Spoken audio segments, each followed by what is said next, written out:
Sir जी एक compressor इसका चल रहा है, ये वाला गर्म हो रहा है, और ये देखो फ़ैन जो देखो इसके ये चल रहे हैं, ठीक है। इसका एक कंप्रेसर ये वाला चल रहा है, ये वाला फॉल्ट है, ये वाला। इसके देखो ये तार वार मैंने सारे निकाल रखे हैं ये।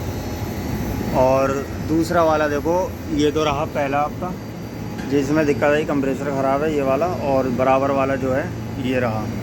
तो इसका भी मैं आपको दिखा देता हूँ। इसके भी क्या हाँ देखो कंप्रेसर ऑन है,